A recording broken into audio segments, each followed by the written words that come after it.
Alô você, o nosso vídeo já vai começar.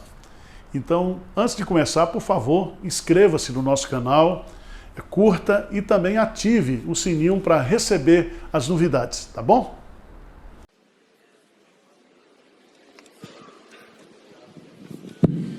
Bom dia, meus irmãos.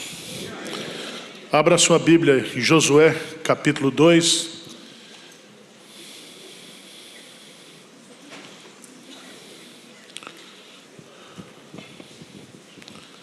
Josué capítulo 2, nós estamos no estudo expositivo desse livro. Semana passada nós falamos aqui.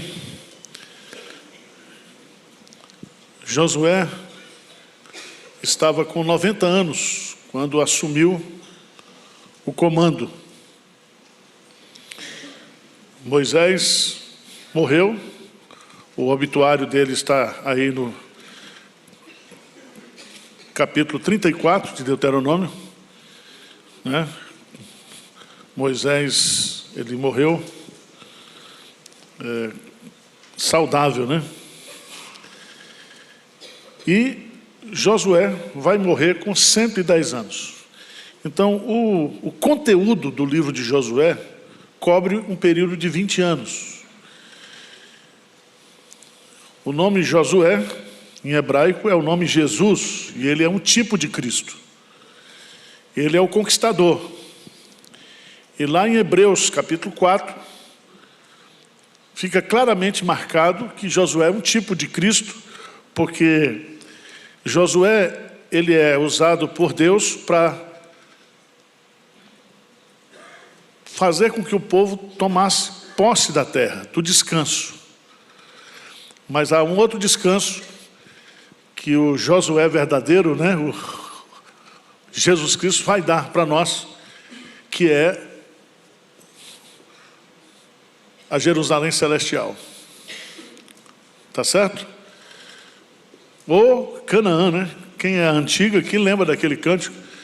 Caminhando vou para Canaã, caminhando vou para Canaã, caminhando vou para Canaã. Glória a Deus, caminhando eu vou para Canaã. Se você não quer, não empresta a mim. Se você não quer, é assim? É desse jeito. Se você não quer, fica aí. Vamos para Canaã. E o capítulo 2 é o capítulo que eu pergunto para o Espírito Santo, por que Deus põe um capítulo, uma narrativa dessa aqui para marcar a conversão de uma prostituta. E essa prostituta, ela vai para o hall da fama dos heróis da fé, Hebreus 11. E todas as vezes que ela é citada na Bíblia, Raabe, a prostituta. Inclusive ela vai aparecer lá na genealogia de Jesus. Tá certo? Então vamos lá, diz assim no capítulo 2, de Sitim enviou Josué, filho de Num, 2 homens, secretamente como espias, dizendo: andai e observai a terra e Jericó. Foram, pois, e entraram na casa de uma mulher prostituta, cujo nome era Raabe, e pousaram ali. Então se deu a notícia ao rei de Jericó, dizendo: eis que essa noite vieram aqui uns homens dos filhos de Israel para espiar a terra. Mandou, pois, o rei de Jericó dizer a Raabe: faze sair os homens que vieram a ti e entraram na tua casa, porque vieram espiar toda a terra. A mulher, porém, havia tomado escondido os 2 homens e disse: é verdade que os 2 homens vieram a mim, porém eu não sabia de onde eram. Havendo-se de fechar a porta, sendo já escuro, eles saíram, não sei para onde foram. Ide após eles depressa, porque os alcançareis. Ela, porém, os fizera subir ao eirado e os escondera entre as canas do linho que haviam disposto em ordem no eirado. Foram-se aqueles homens após os espias pelo caminho que dá aos vales do Jordão, e havendo saído os que iam após eles, fechou-se a porta. Antes que os espias se deitassem, foi ela ter com eles ao eirado, e disse-lhes: bem sei que o Senhor vos deu essa terra, e que o pavor que infundis caiu sobre nós, e que todos os moradores da terra estão desmaiados. Porque temos ouvido que o Senhor secou as águas do Mar Vermelho diante de vós, quando saíeis do Egito. E também o que fizeste aos reis dos amorreus, Seom e Og, que estavam além do Jordão, os quais destruíste. Ouvindo isso, desmaiou-nos o coração, e em ninguém mais há ânimo algum, por causa da vossa presença. Porque o Senhor, vosso Deus, é Deus em cima nos céus e embaixo na terra. Agora, pois, jurai-me, vos peço pelo Senhor, que assim como usei de misericórdia para convosco, também dela usareis para com a casa de meu pai, e que me dareis um sinal certo, de que conservais a vida a meu pai e a minha mãe, como também a meus irmãos e a minhas irmãs, com tudo o que tem, e de que livrareis a nossa vida da morte. Então lhe disseram os homens: a nossa vida responderá pela vossa, se não denunciardes essa nossa missão. E será, pois, que dando-nos o Senhor essa terra, usaremos contigo de misericórdia e de fidelidade.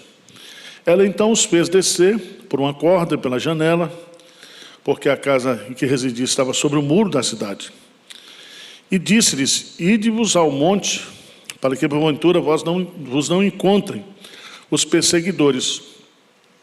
Escondei-os lá 3 dias até que eles voltem, e depois tomareis o vosso caminho. Disseram-lhes os homens: desobrigados seremos desse teu juramento, que nos fizeste jurar. Se vindo nós à terra, não atares este cordão de fio de escarlata à janela por onde nos fizer descer, senão recolherás em casa contigo teu pai, tua mãe, teus irmãos e toda a tua família de teu pai. Qualquer que sair para fora da porta da tua casa, o seu sangue lhe cairá sobre a cabeça, e nós seremos inocentes. Mas o sangue de qualquer que estiver contigo em casa caia sobre a nossa cabeça, se alguém nele puser a mão. Também, se tu denunciares essa nossa missão, seremos desobrigados do juramento que nos fizeste jurar. E ela disse: segundo as vossas palavras, assim seja. Então os despediu, e eles se foram. E ela atou o cordão de escarlata à janela. Foram-se, pois, e chegaram ao monte, e ali ficaram 3 dias, até que voltaram os perseguidores. Porque os perseguidores os procuraram por todo o caminho, porém não os acharam. Assim os 2 homens voltaram e desceram do monte, e passaram e vieram a Josué, filho de Num, e lhe contaram tudo quanto lhes acontecera. E disseram a Josué: certamente o Senhor nos deu toda essa terra nas nossas mãos, e todos os seus moradores estão desmaiados diante de nós. Amém. Aqui nós temos uma narrativa que é muito interessante, porque mostra que em meio ao juízo, em meio à condenação, existe a manifestação da graça de Deus. Então essa mulher, essa prostituta Raabe, ela é salva exclusivamente pela graça de Deus. Esse fio de escarlate, esse cordão de escarlate à janela, é um símbolo que aponta justamente também quando o povo saiu do Egito. Vocês se lembram que as casas dos judeus, os umbrais, foram colocados sangue do cordeiro. Aqui está um texto difícil de explicar, porque a mulher mentiu, e a Bíblia diz que os mentirosos não entrarão no reino dos céus. Mas foi uma mentirinha, pastor, só para esconder. Não é um negócio difícil para a gente explicar isso? Agora veja lá, Hebreus capítulo 11.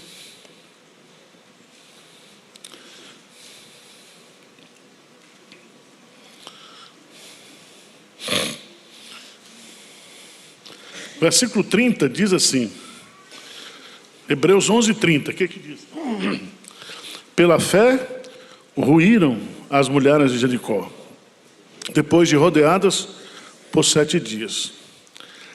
Pela fé, Raabe, a meretriz.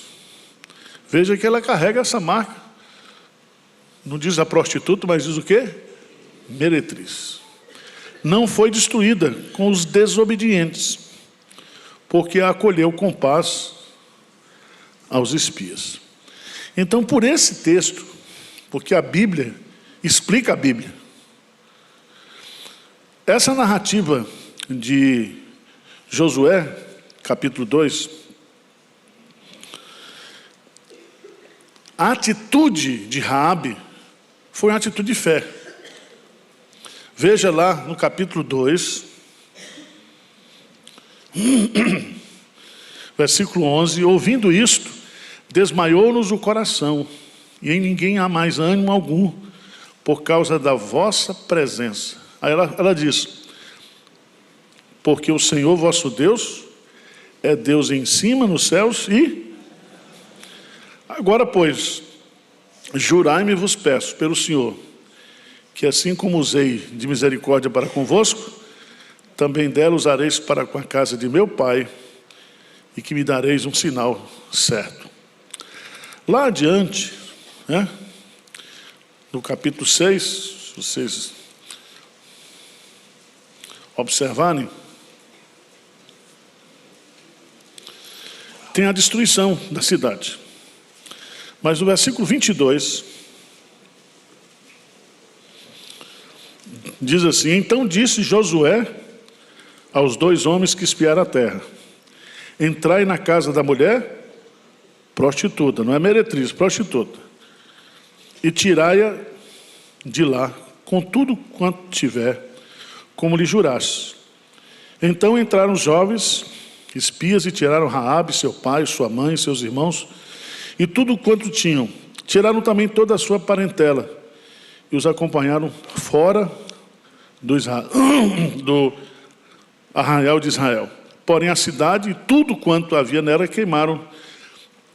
Então somente a prata e o ouro, os utensílios de bronze e ferro deram para o tesouro da casa do Senhor. Mas Josué conservou com vida a prostituta Raabe e a casa de seu pai e tudo quanto tinha, e habitou no meio de Israel até o dia de hoje, porquanto esconderam os mensageiros que José enviara a espiar Jericó. Veja que aqui, aí é uma explicação, né? É que nesse ato aqui da mulher,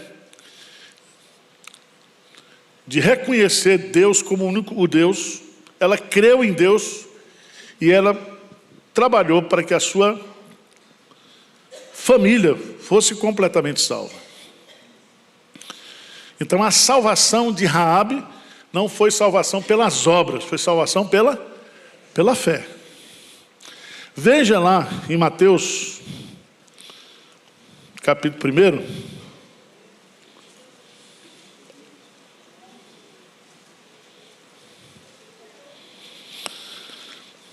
versículo 5.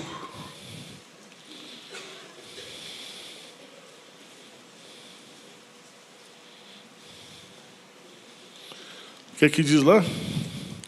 Salmão gerou de a Boaz, este de Ruth gerou a Obed, e Obed a Jessé, Jessé gerou ao rei.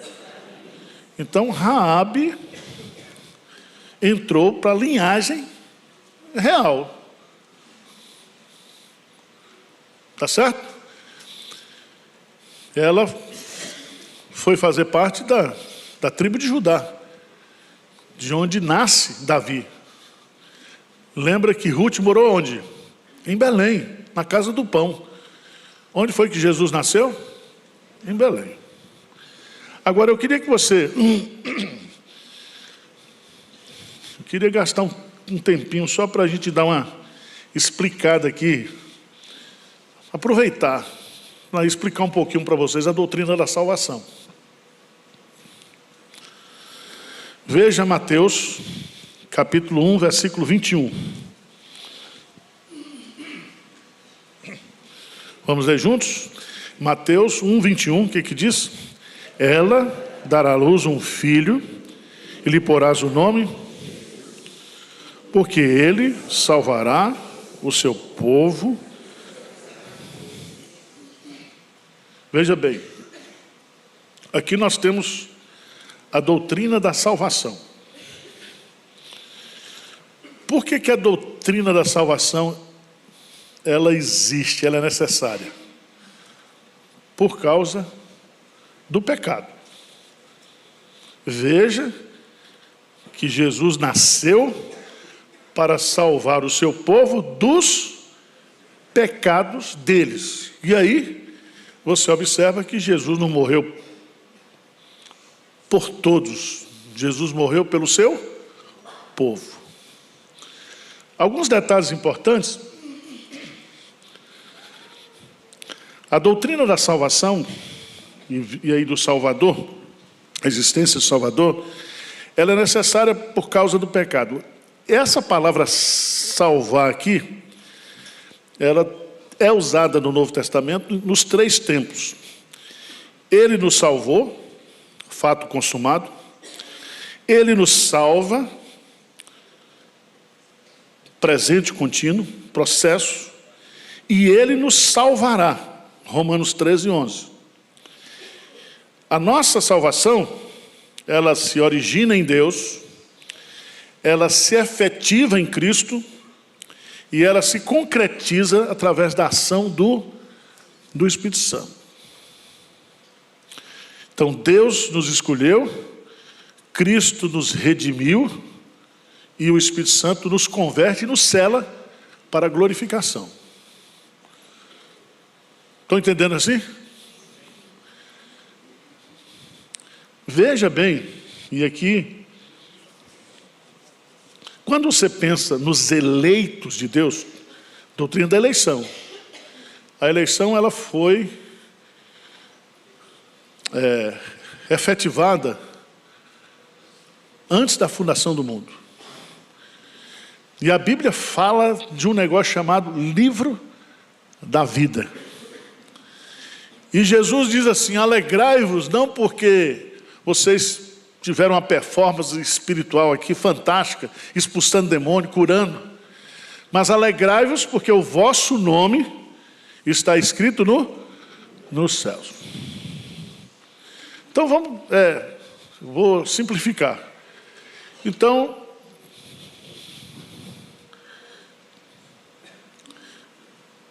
o Deus Pai elege, o Deus Filho recebe essa relação, que se eu tivesse acesso, eu só pregaria para os eleitos, mas eu não tenho. Ele diz: ide por todo mundo e pregar o evangelho a toda criatura. Você se lembra que Jesus Cristo, quando ele morreu pelo seu povo. Ele morreu pelas suas ovelhas. Eu sou o bom pastor da vida pelas suas ovelhas. Então, a eleição foi feita pelo Pai, a redenção pelo Filho. E essa redenção, essa expiação, ela é limitada. Ela está exclusivamente pelo seu povo. E aí, deve ter o nome da Raabe lá, nesse livro, né? Porque ela, pela fé, ela foi salva. E o Espírito Santo é quem aplica, é quem convence o homem do seu pecado, da justiça que há no sangue de Jesus Cristo e do juízo, se a pessoa não receber a justiça de Cristo. Vai ter juízo. E a única maneira de nós passarmos da morte para a vida é através da conversão. É o Espírito Santo que nos converte, nos regenera. Lembra de João 3? O nascer de novo é o nascer do Espírito. Ainda um pouquinho mais sobre a doutrina da salvação, aproveitando Raabe aqui. O texto diz, presta atenção, de Mateus 1, 21.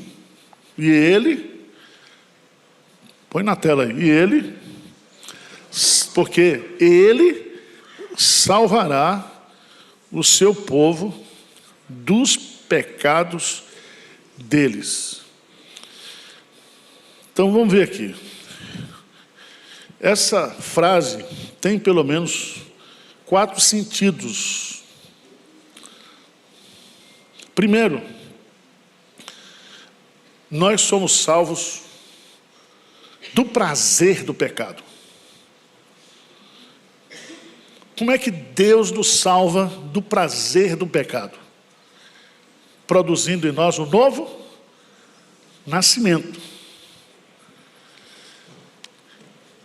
Então, o nosso prazer, depois da regeneração, da conversão, não é mais um pecado. É na santificação. Quando eu e você, nós pecamos, nós entristecemos o Espírito Santo. Vamos. 1 João, vamos lá. 1 João 3. Primeira epístola de João.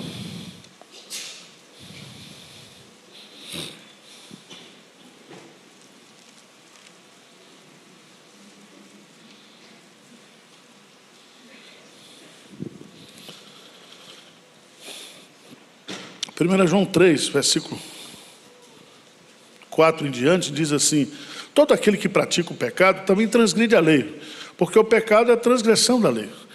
Sabeis também que ele se manifestou, ele que em Jesus, para tirar os pecados, e nele não existe pecado. Agora versículo 6, vamos juntos? Todo aquele que permanece nele não vive pecando. Todo aquele que vive pecando não o viu. Então o crente não vive pecando. A gente peca, mas viver aqui é o estilo de vida, é ter prazer no pecado. Vocês entenderam ou não? Veja lá, o versículo 9. 8 e 9, 1 João 3, 8 e 9, vamos lá? Aquele que pratica o pecado procede do diabo, porque o diabo vive pecando desde o princípio. Para isso se manifestou o Filho de Deus, para destruir as obras do diabo.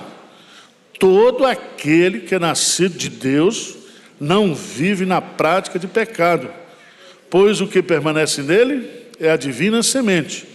Ora, esse não pode viver pecando, porque é nascido de Deus. Então preste atenção. Jesus, ele se manifestou, nos salvou do prazer do pecado. Por quê? Porque no novo nascimento, Deus nos transmite a sua natureza. Novo nascimento. E a natureza de Deus o quê? Odeia o pecado, abomina o pecado.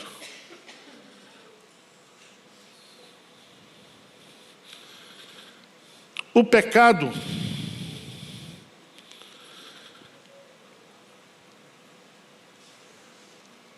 jamais ama e tem prazer na santidade. Amar o pecado, gente, é pior do que cometê-lo. Tá certo? Então, veja bem, nós somos pecadores, continuamos pecadores. Mas nós não podemos ter alegria ao pecar, prazer no pecar, viver na prática do pecar, estimular o pecado. Não. Segundo ponto da doutrina, Jesus nos salva do prazer do pecado. Certo? O pecado era um fardo, uma amargura, uma luta. Vamos lá. Mas Jesus também, ele nos salva, não somente do prazer do pecado, isso é novo nascimento, como Jesus também nos salva da punição do pecado. Então ele nos salva do prazer e ele nos salva da punição. Por que punição? Porque o pecado traz como consequência a morte. O salário do pecado é a morte. No dia que dele comer, certamente morrerás. E é tão interessante porque o pecado trouxe para nós a culpa e a punição.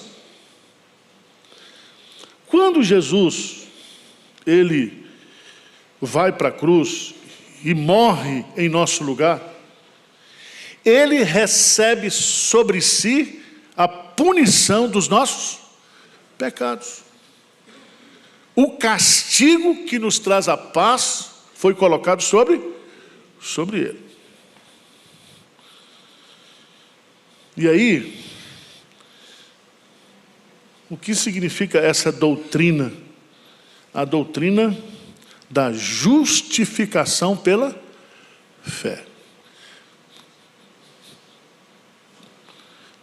O que significa justificação pela fé?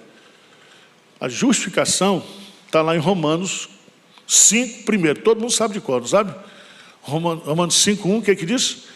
Justificados, pois, mediante a fé, temos paz com Deus por meio de Jesus Cristo. Essa palavra justificados, ela é a declaração, é o acórdão divino do Supremo Tribunal Celestial. Diz assim: agora nenhuma condenação há mais contra você. Os seus pecados estão perdoados, a sua dívida está paga. Diz amém aí, pelo amor de Deus.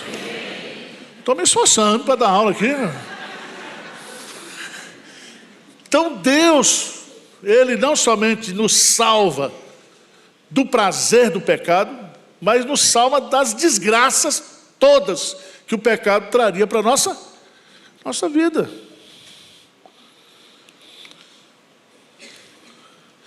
Segundo Coríntios, vai nos Romanos capítulo 8, versículo 1, Paulo diz o quê? 8:1. O que diz? Agora é um advérbio de quê? De tempo, agora. Não é depois, não. Agora, na hora que você creu, na hora que você foi regenerado. Agora, pois, já nenhuma condenação há para os que estão em doutrina da justificação. Ele pagou o preço da nossa redenção.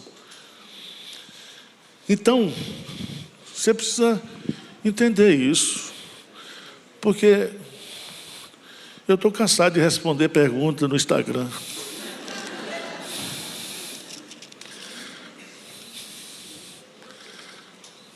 Tá certo? Veja lá 2 Coríntios 5, 21. O que diz aí? Todo mundo tem que decorar esse versículo. Aquele que não conheceu o pecado, ele o fez para que nele...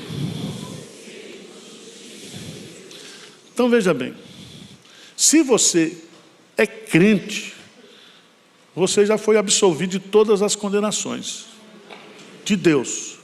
O povo pode te condenar, porque tem gente que vive condenando os outros. Não é isso? Vive condenando os outros. Mas se você é convertido, uma nova criatura, seus pecados estão perdoados para sempre. Quem intentará acusação contra os eleitos?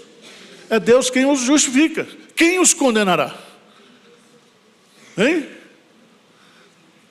Pois foi Ele que morreu, ressuscitou, está à direita de Deus e ainda intercede por nós. Amém? Então, além da salvação, nós temos ainda a intercessão de Cristo a nosso favor. Então vamos lá. Jesus nos salva dos nossos pecados. Primeiro, Ele nos salva do prazer do pecado. Certo? Santo Agostinho, que passou 30 anos na prostituição, nos prazeres da vida, ele se converte. Um dia as prostitutas dizendo: Agostinho, Agostinho. Ele diz: esse Agostinho morreu. Não tem mais aquele Agostinho, não. Ele agora é uma nova criatura. As coisas velhas ficaram para trás, eis que tudo se fez novo. Terceiro lugar, Jesus nos salva do poder ou do domínio do pecado. Preste atenção. Abra sua Bíblia lá em Romanos, capítulo 6.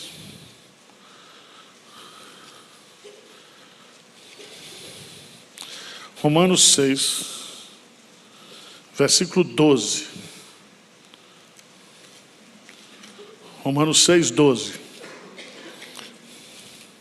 que diz esse texto? Romanos 6, 12. O que diz? Portanto, o pecado, de maneira, nem ofereçais cada um os membros do seu corpo ao pecado, como instrumentos de iniquidade, mas oferecei-vos a Deus como ressurreto dentre os mortos, e os vossos membros a Deus como instrumentos de justiça. Preste atenção, que Paulo vai fazer uma comparação nesse capítulo 6. É que antes de sermos crentes, nós tínhamos um Senhor, e esse Senhor era o pecado.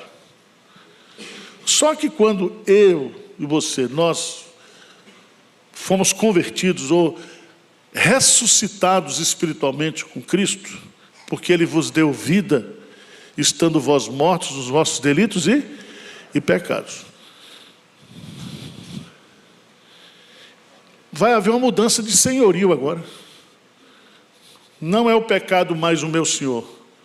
O meu Senhor é aquele que morreu por mim.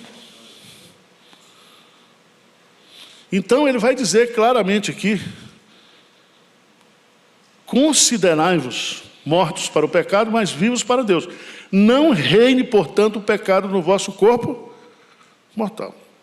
Vamos entender isso. Paulo vai, 2 Coríntios, por favor, capítulo 5.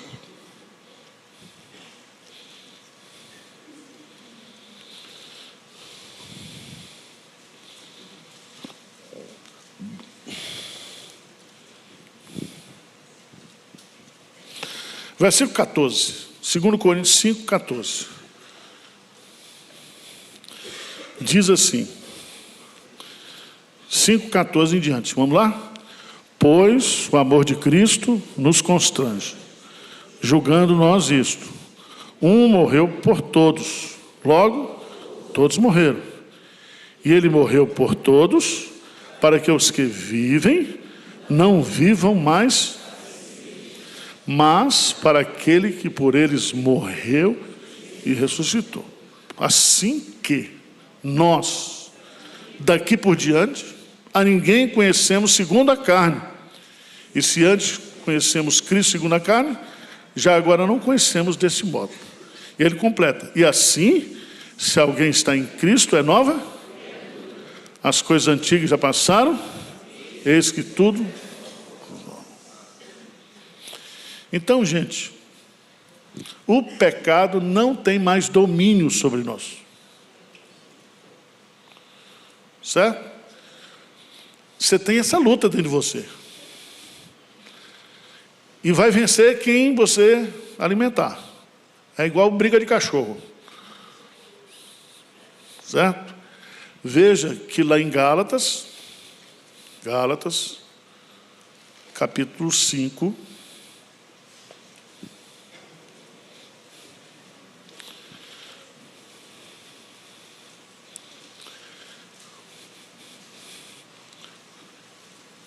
nós somos libertos do poder do pecado, não da presença do pecado.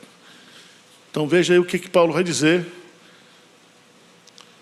Nós estamos libertos, mas a gente continua pecando. E dentro de nós tem uma luta. Veja aí. Versículo 16. Digo, porém, andai no Espírito e jamais... Versículo 17. Vamos lá. Porque a carne milita contra o Espírito e o Espírito contra a carne, porque são opostos entre si, para que não façais o que porventura... Então veja bem, por causa da presença do pecado na minha vida, na sua vida, nós não fomos ainda libertos da presença do pecado. Dentro de nós tem uma luta. Aí tem um capeta que fala aqui. Aí vem um anjo, fala aqui. Não é assim? Quem tem essa luta dentro de si aqui, você é convertido mesmo. Todo mundo tem essa luta. E a única maneira da gente vencer essa luta é pelo Espírito. Entendeu? Porque nós não somos fortes o suficientes para vencer a carne. A gente pode, um termo que Paulo usa, veja lá em Romanos 8. Romanos 8.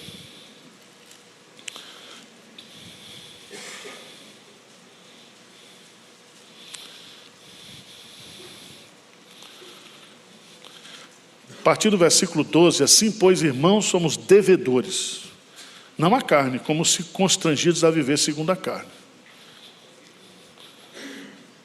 A carne aqui é a nossa natureza pecaminosa. Aí ele diz, porque se viver segundo a carne, caminhais para a morte. Mas se pelo Espírito, o que diz aí? Mortificardes os feitos do corpo, certamente o que? Vivereis. Então, o Espírito Santo tem o poder de mortificar. Mortificar. Então, não existe pecado na sua vida que o Espírito Santo não possa mortificar. Tá certo? Está viciado em pornografia? Tá? Você está alimentando o quê? A sua carne e sua loucura. Porque pornografia é loucura. É distúrbio mental. Você tem o Espírito Santo que, se você orar e pedir a Ele e ser guiado por Ele, o Espírito Santo vai o quê? Mortificar. Qualquer pecado. Mas eu coloquei pornografia, que eu estou vendo muito homem aqui. Mas tem muita mulher também que gosta daqueles rapazes sarados, santa. Certo? Porque é o seguinte, a gente usa um versículo errado. Paulo diz assim, irmãos, a carne é fraca. Quando Paulo, é Jesus que diz, né? Jesus diz lá no Getsemane, porque o Espírito milita contra a carne. Na verdade, o Espírito está pronto, mas a carne é fraca. Ele fala isso como uma advertência. A turma isso como desculpa. Não aguentei não, pastor, é um mulherão desse, a carne é fraca, né, pastor? A carne é fraca. Ah, roubei. A carne é fraca, estou precisando de dinheiro, estou todo endividado, aí eu roubei mesmo. A carne é fraca. Não é? Não faça isso. Jesus fala que nós temos que estar ciente que a luta existe e que a gente vai vencer essa luta com armas o quê? Espirituais. Então, Jesus nos salva do prazer do pecado. Jesus nos salva da punição do pecado. Terceiro, Jesus nos salva do poder ou do domínio do pecado. Que doutrina é essa?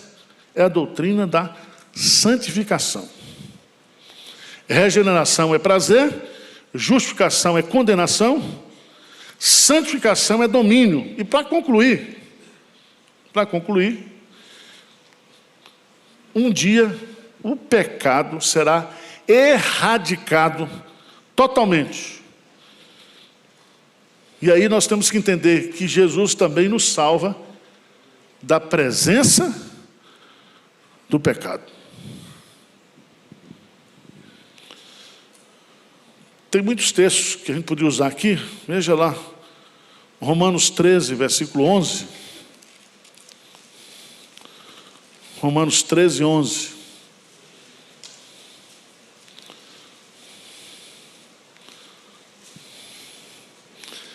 O que ele diz aí?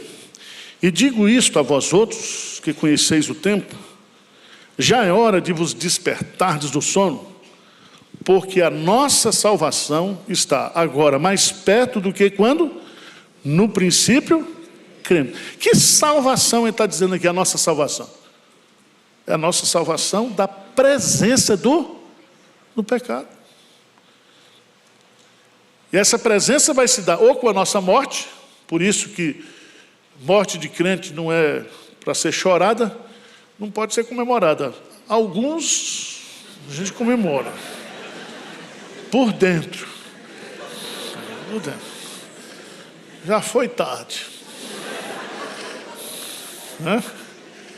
Você não faz isso, eu que faço. Vocês são tudo santo. Então, ou na morte, porque isso a Bíblia fala, preciosa é aos olhos do Senhor a morte dos seus santos. Por que é a morte dos santos?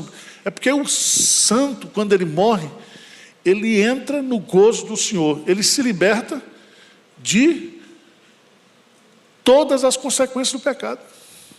Por isso que os puritanos diziam que o dia mais importante da vida do crente é o dia da morte dele. O dia da morte dele. Filipenses 3, 20 e 21. Filipenses 3, 20 e 21. O que diz lá?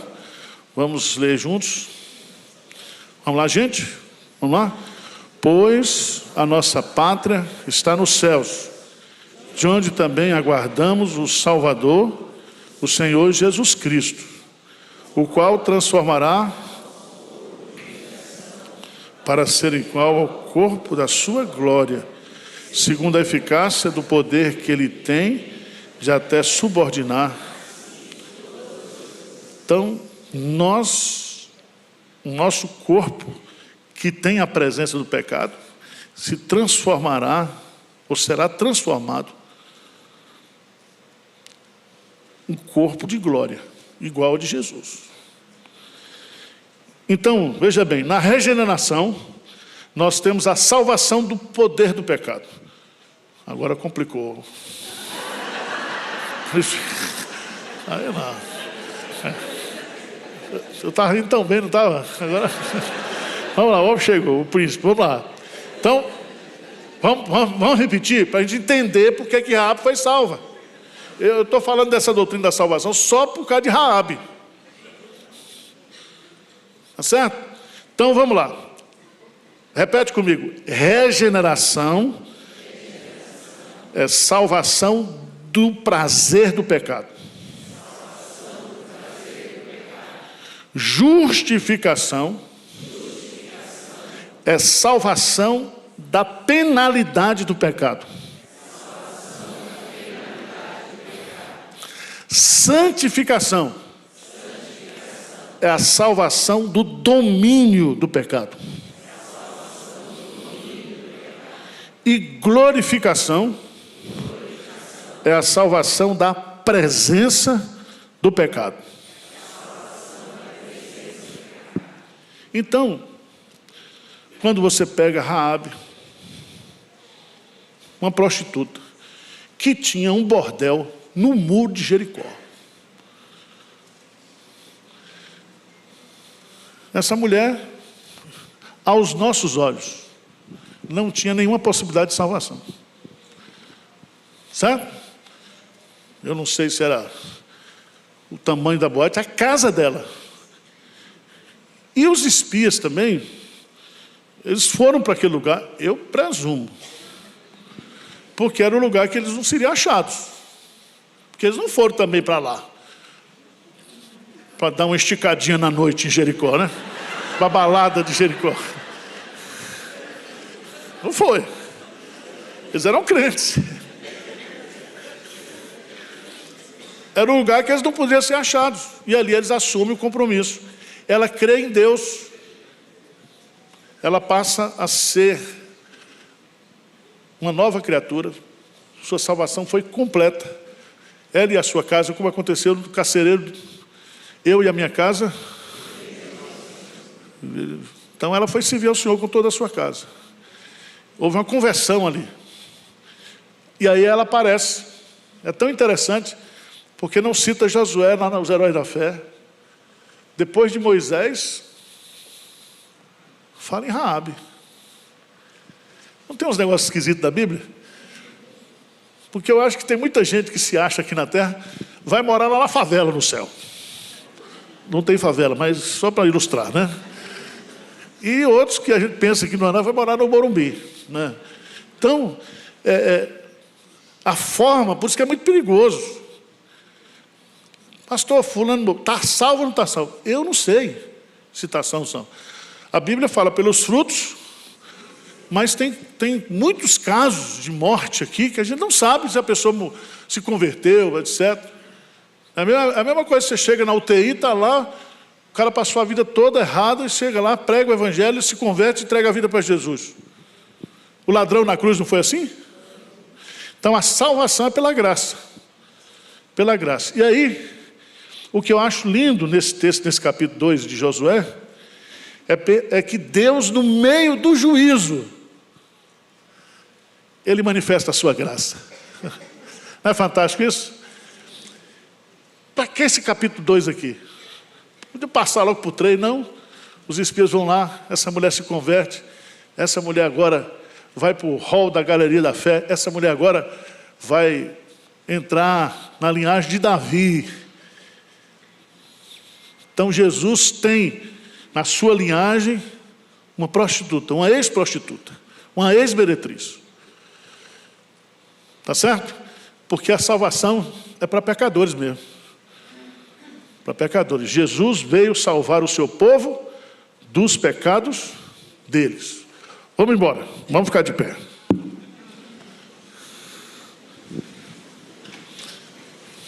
Gostaram da aula? Sim. Eu me esforcei. Aqui. Eu não posso dar mole aqui não, porque o homem estuda, então eu tenho que estar ali. Se o homem sabe história, geografia, Bíblia, tudo, eu fico assim, encantado, né? Mas cada um tem o estilo, né? Senhor Deus, nós queremos reconhecer a nossa pecaminosidade. Somos pecadores, Senhor.